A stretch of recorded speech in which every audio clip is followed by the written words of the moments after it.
Now Volk, no foul called as the player went down a bit too easily. Volk with the chance now. Defenders closing in, no space to go, and he'll cross it out to the opposite side for Crowley. Now James chips it into the box. Abrams going to head it down. Simenow with the shot, and he buries it. Cyrus Simenow with a goal that could possibly send the Tars into the Sunshine State Conference Tournament.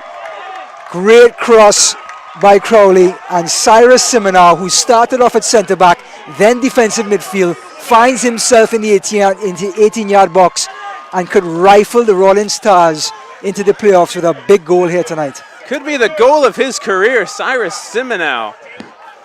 What a strike, burying it into the top corner. And now some defensive substitutions coming in for the Tars. It's going to be Damian Clark seeing his first action of the night.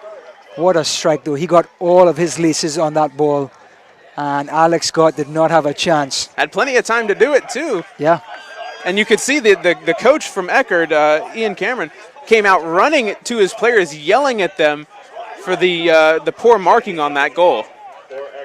12 minutes, 47 seconds left. Tars are going to be in a defensive shell for majority of this one. And they'll try and... Well, there was an altercation in the middle of the park before the play developed, and looks like the Triton's coach is trying to make some sense of it with the referee, and I think the referee is being very kind in pleading his case. Doesn't have to, but he's giving the Triton's coach some of his time to explain his decision or lack of decision. He's getting an explanation. No harm in that. And so Tosan Popo and Matt Volk have been subbed out. Looks like the coach has been given a red card by the referee, and he is going to be asked to leave the field tonight. So Ian Cameron will be sent off from the looks of it. Not happy at all. And red card is issued to Eckerd coach Ian Cameron.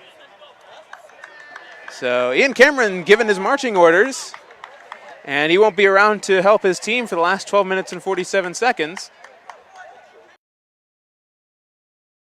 Tritons, and headed up in the air for the second. Fritz Engel has it, and taken down is Tejada, and it'll be a foul called. Fritz Engel using that big frame. And Ray Gurk, a terrible decision there as he shoves down Juan David Tejada. And now Fritz Engel, this is not good here. Referee's got to control this one. Coaches are getting involved now. Punches are being thrown. Not what you want to see here. Coaches holding everyone back. And looks like the referee's making a mental note here of the players involved. Oh boy. So it's going to be interesting to see what he does at the end.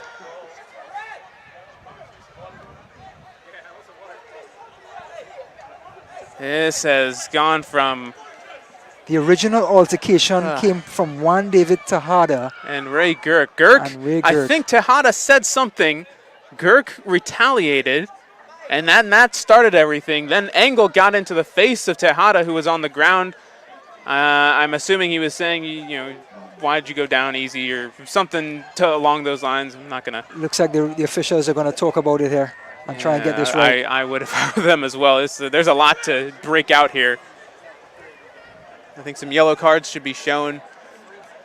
I don't know, maybe red cards. That could be a really, really, really tough call for the Tars here. That would make a very, very interesting last 4 minutes if one of these players or two players get sent off.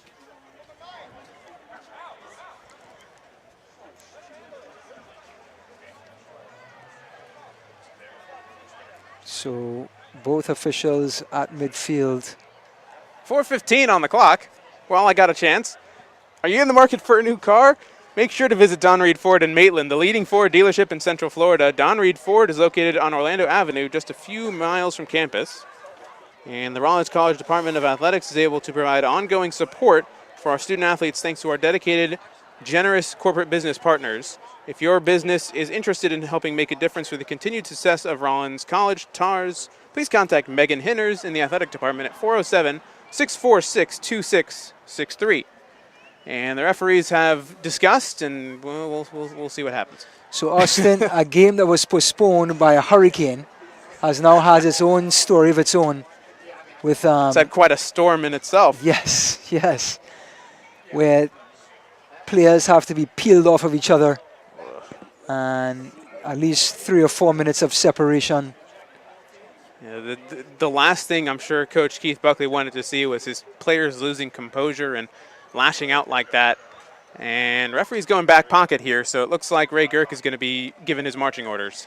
Yeah, you cannot react that way no matter what was said or done to you. The linesman was right on top of it. He saw it. And that's going to be the end of Ray Girk's night, looks like. Now the Tars down to 10 players. More importantly, they're left back. Very true. So Jordan Cole coming back into the game now. Uh-oh. And a yellow card.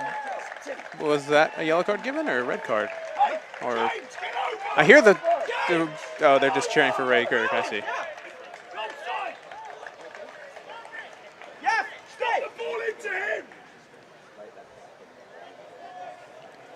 It's very specific instructions by the Rollins coaching staff on how to deal with this free kick.